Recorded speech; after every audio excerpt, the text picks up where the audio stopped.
Well, for one of the recommendations was for a gun violence committee to be set up, so that they can start to administer the operations of the actual use of guns. One of the second most important one is to review the Firearms Act, which I might add is based on the Queensland Firearms Act in 1958. And that needs to be amended to reflect the current change of our conditions in the country.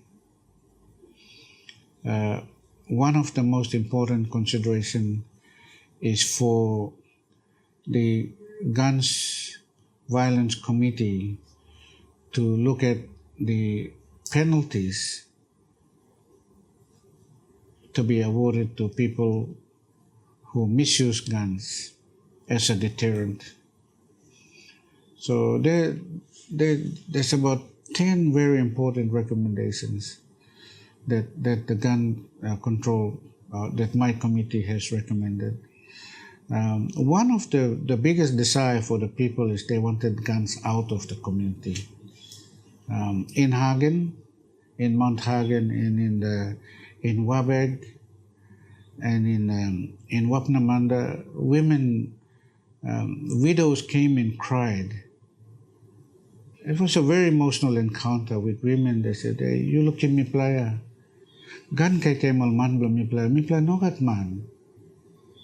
He said, "Mi playa go back long han blong gan ken after this meeting." You see, so their desire, and they were telling my committee, late Sir Barry Holloway, and I said, they don't want guns.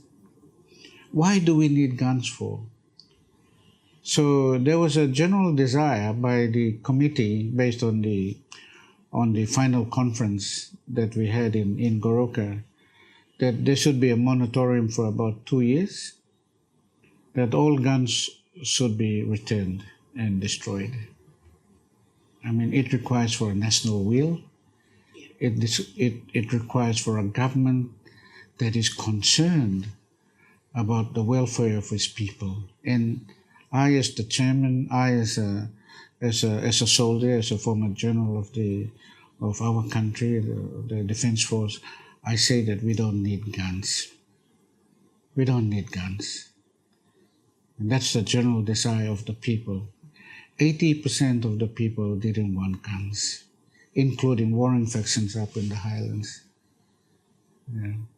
So the guns report is a collaborative effort of the two key ministers, which is Minister for Police, who's also the Internal Security Minister, and the Minister for Justice.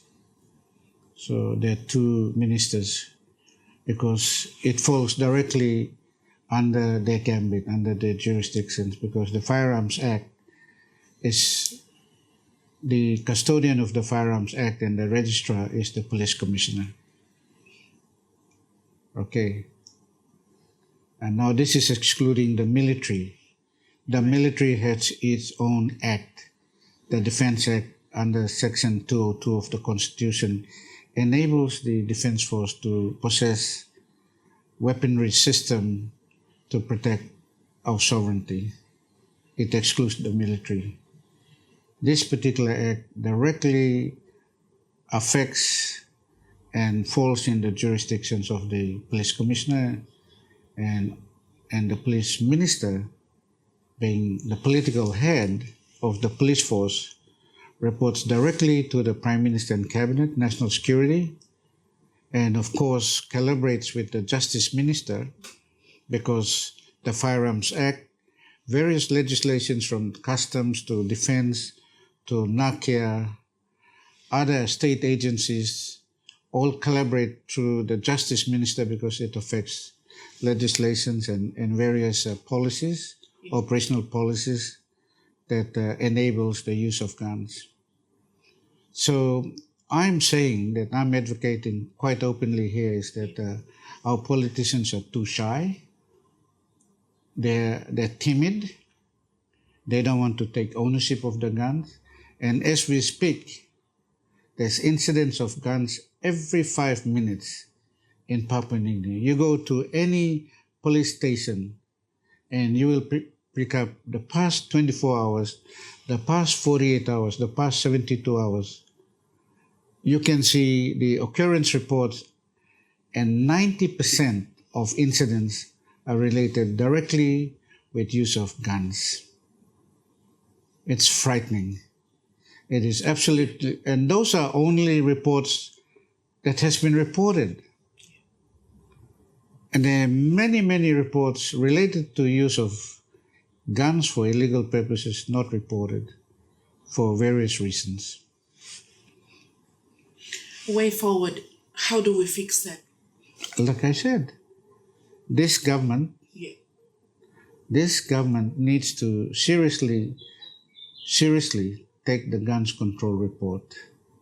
And as a member of the committee advising the Prime Minister and Cabinet, I'm already advocating that one of the first things that they should do in the next Parliament is to address the issue of guns based on the guns control report.